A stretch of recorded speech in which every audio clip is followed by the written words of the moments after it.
eto ang ngipin ko ngayon. Hey guys! Welcome to my channel for today!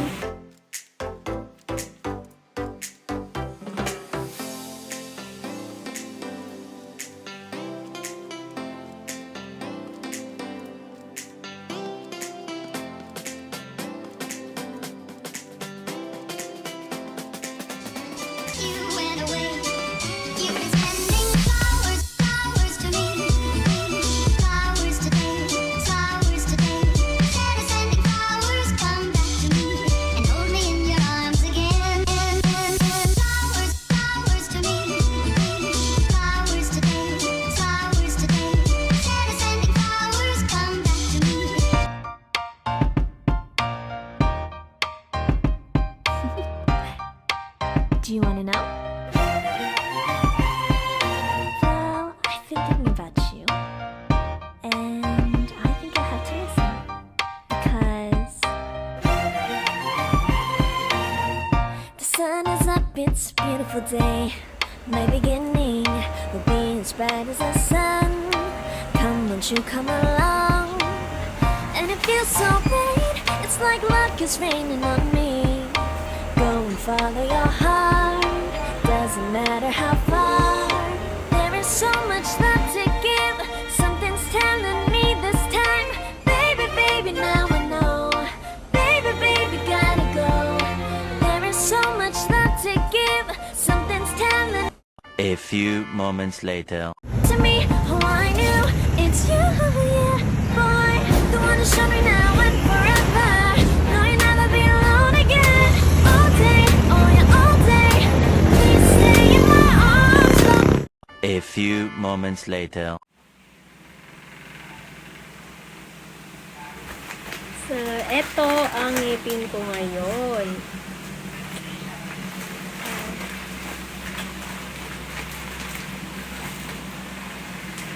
Sobrang sakit. Ayan. Hello! Hey guys! Hello everyone! Hello mga kamay! Welcome to our channel and today is July 8, 2021. Time check 3:10 in the afternoon and I'm here right now in front of you. It's been 1 week na hindi po ako nakapag-vlog kasi po ako ay nagkatrangkaso and notice nyo naman sa boses ko ay medyo ngungo ako at hindi ito yung normal na boses ko kasi ang boses ko alam nyo naman mukhang matining-tining pero ngayon ay mukha siyang basta kakaiba, hindi ito yung boses ko. So, kamusta naman kayong lahat? Ngayon lang ako gumaling and kaya ngayon nagkaroon ako ng medyo energy para makapag-vlog at ngayong araw na to wala namang ibang nangyari kundi dental appointment ko and brace adjustment ko ngayon which is pangilan ko na bang buwan 28 months brace of journey. So ang nangyari kanina, nagpa-brace adjustment ulit ako sa FCI, pumunta ako doon. So ito pala yung aking iniinom na favorite ko yung yung fruit seasons na Del Monte. Sarap. Umiinom ako ng mga ngayon, mga parang ganyan na parang pang vitamin C para gumaling na yung ubo ko and basta maging lumakas yung immune system ko. But anyway, ang topic ko ngayon, yun nga, yung brace journey ko. Share ko lang sa inyo yung ibang kung ano nangyari kanina. So, ayan. Ayan po pala yung aking ngipin. Ayan. Kulay combination of violet and pink. Alternate. Sobrang sakit ng ginawa sa akin ng dentist ko kanina. Pero ganun talaga. Kapag magpapabrace, tiis ganda. Kasi, yun na nga, ang nangyari, kwento ko sa inyo. So, pang 28 months ko ngayong araw na to. So, matagal ding buwan na hindi tinanggal ng dentist ko itong wire na yan. So, kanina, ang ginawa niya, tinanggal niya po lahat yung wire na upper and lower.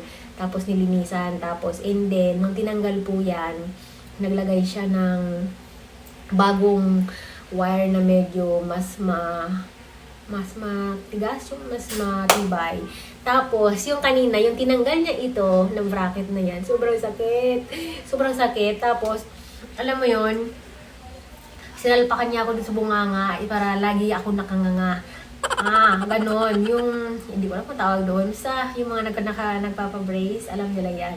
Yung biglang, pinagpipilitan ni Doc na ipasok yung ano, hindi ganun kadali ipasok yung ngayon kasi medyo malaki yun. Maya-maya, nangalay yung mga dito ko kasi siguro halos kulang 30 minutes akong nakanganga. At kapag meron kang ganun, no choice ka, nakanganga ka talaga. Kasi yun ang nakasupport sa buong malangalan mo para hindi ka bumigay na iikom yung bibig. So kapag may ganun ka, lagi kang nakanganga. And yun nga, sobrang mangalay siya dito sa mga panga. Tapos, yun. Uncomfortable. Tapos, ako yung natatawa sa sarili ko. Kasi, pag sinabi niyang open, kanina pa nga ako nakanganga. Yung sabihin, more wide, yung more ano mo pa siya. Open yung mouth. Diba? Grabe, kaloka.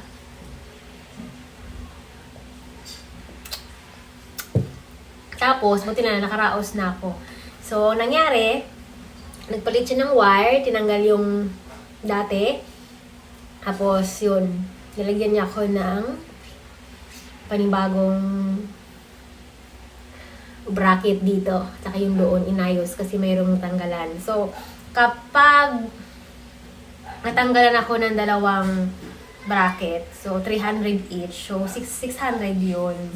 Hindi ko alam sa ibang dentist, pero yung sa akin, 600 yung binayaran ko. And hindi pa doon kasama yung monthly mo. Ganon. Tapos, tinanong ko si Miss Pat. Sabi ko, bakit kailangan tanggalin siya? Sabi niya ay, kailangan niyang i-correct yung alignment ng bite ko. So, yun. I trust her. So, yun. Tagal ko nangalay na nakanganga. Sobrang sakit talaga. Sobrang sakit. Nakangalay. Hanggang ngayon nga nangangalay pa rin. Tapos tuyo-tuyo na yung labi ko. Kasi yung parang hose na ginagamit niya na vacuum. Ayun. Ginamit niya para hindi ako magnaway. Excuse me for the word. Pero totoo yun. Kapag ikaw ay nakanganga, syempre, hindi mo maiwasan na ganon. Kaya mayroong vacuum. And dahil sa may vacuum, parang lalo nagdadry yung mga lips ko. Tapos, lalo nanunuyo yung ano ko ba, yung lalamunan ko. Pero okay lang yun. Part yun ng process. At medyo matagal na kasi hindi ko yun naranasan. Naranasan ko ulit kanina. Tapos yun, after kung maayos, yun.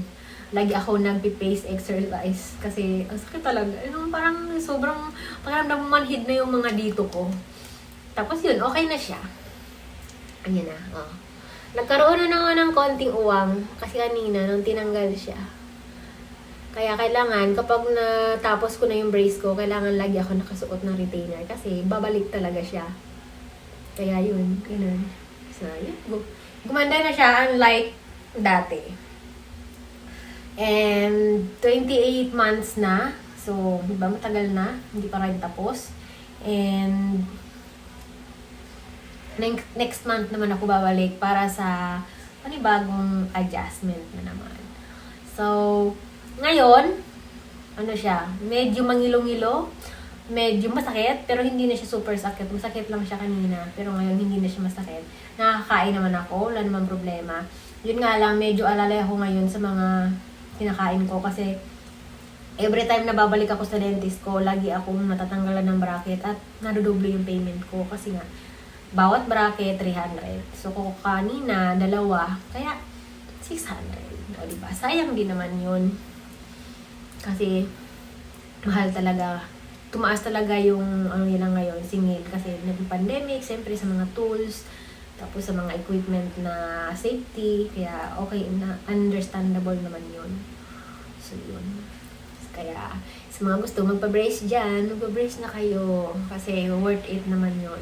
Kahit pricey, kahit matagal, ma-effort, pero worth it na decision siya para maayos yung alignment ng ngipin mo na may mga correct alignment, may mga sira, maganda siya. Maganda siyang pang-fix. O, di ba? Akalain nyo, compare doon sa dati kong ngipin, ang layo na po ng pinagbago. Tsaka natutuwa ako doon sa iba-iba ang kulay. Yung ganito na may chance ako na magkaroon ng alternate. Minsan kasi, kahit gusto ko, hindi pwede. Kasi hindi pwede, sabi ng dentist ko. Pero ngayon, I'm so happy kasi alternate siya. Pink and violet. Yung nakaraan, bago ako nagpalit nito, green siya, green.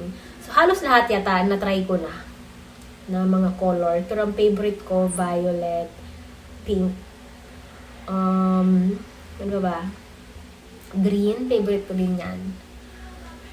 Pero na-try ko na rin yung halos itim, na-try ko din yan. Pero parang hindi ko bet ang itim. Yung favorite kong dilaw, gusto ko rin siya. Kaso lalong nakakapangit ng ngipin. Alam mo yun, kasi diba, pag dilaw, yung kulay niya, para kang hindi nag-toothbrush. Kaya ayoko na nun. Pero gusto ko yung mga matingkad. Ganyan. O, diba? Ang ganda.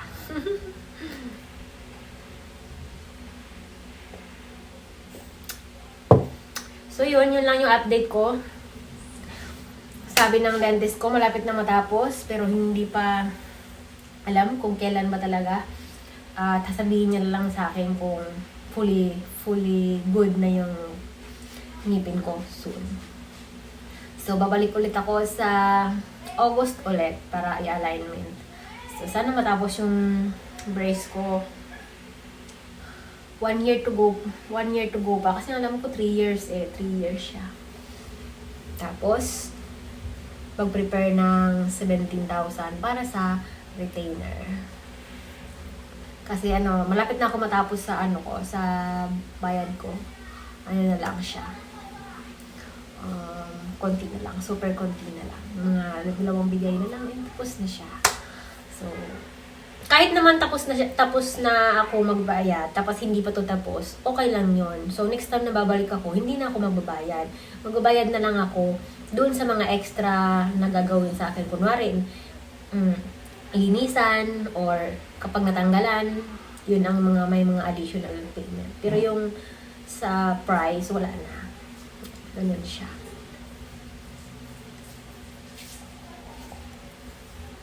So, ayan, hanggang dito na lang yung aking vlog. And thank you everyone for watching. And kung meron kayong katanungan, please don't forget to comment down below and hasagutin ko po yan as much as I can. For now, bye-bye na po and see you on my next vlog. Bye-bye!